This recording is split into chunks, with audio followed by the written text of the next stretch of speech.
lorsqu'on me menacera chaque jour en tant que député de Marseille, lorsque je traiterai de voyous ceux qui ont laissé les gens dans cette situation si pitoyable que les immeubles ont fini par s'écrouler sur eux, lorsque je traiterai de voyous ceux qui ont laissé les immeubles dans un état tel qu'ils prennent feu, etc., etc. À tout moment, n'importe qui pourra dire « Vous là, taisez-vous, sinon vous irez en prison ». Voilà ce que ça signifie, la prison avec sursis. J'espère que le tribunal ne suive pas de telles réquisitions. Ces réquisitions sont l'aveu du fait que s'ils estiment qu'il y a eu outrage, pour autant ils reconnaissent que nous n'avons d'aucune manière essayé de faire entrave à l'application de la loi.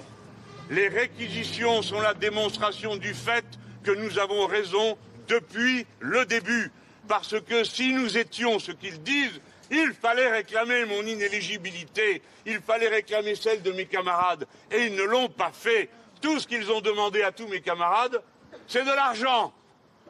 Et à Madame Muriel Rosenfeld, qui a exécuté les ordres donnés par ses chefs, comme c'est le cas de tout contrat de travail, sans que personne ne lui ait jamais interdit de le faire du côté de la police. Elle a ouvert une porte et pour cette raison, elle serait condamnée à donner 2000 € pour avoir ouvert une porte alors que personne ne lui avait dit de la tenir fermée. Et que tout au contraire, ceux qui, du fait de leur contrat de travail, avaient autorité pour lui dire de l'ouvrir, étaient dans leur droit ce jour-là et qu'elle, son devoir, était d'obéir. Voilà, tout ça pour ça. Ça fait des mois que ça dure. Ça fait un mois, un an que nous sommes mis au pilori. Moi, mais aussi les policiers, qui n'avaient pas vocation à jouer ce rôle d'acteur pendant un an, mais qui, malencontreusement ou mal conseillés, n'ont jamais fait la moindre action pour demander que cesse la diffusion des images auxquelles ils attribuent toute la violence qu'ils disent avoir subie. Autrement dit, si vous lisez les PV d'audition, vous découvrirez que les gens ne se plaignent que parce qu'ils se sont vus à la télévision dans une situation qu'ils trouvaient humiliante. S'il n'y avait pas eu ces images, il n'y aurait pas eu d'humiliation.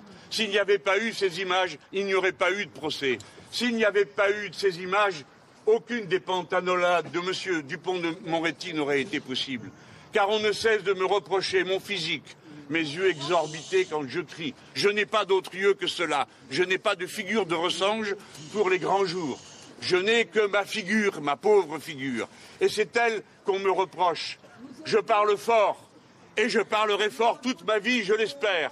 Et c'est ce qu'on me reproche. Au fond, on me reproche d'être un Méditerranéen. Quant à mes camarades, je me demande bien ce qu'on leur reproche au bout de 2 jours. Je n'ai toujours pas compris. Aux uns d'être entrés, aux autres d'être sortis. Le procureur a même dit que certains auraient pu changer de rang. Je suppose que ça visait quelques-uns de mes camarades députés. Et le procureur a même dit qu'on aurait pu remplir cette salle de prévenus. En effet, la quasi-totalité du groupe insoumis était présent ce jour-là et il y avait plus d'une centaine de personnes qui étaient de cœur et d'esprit solidaires avec ce que nous faisions. À cet instant, les réquisitions fonctionnent pour moi comme une décoration. J'avais raison, ils avaient tort, ils le reconnaissent. Et pour finir, je vais prendre les mots de Cyrano de Bergerac. Rien ne me fera renoncer à l'honneur d'être leur cible. Bravo !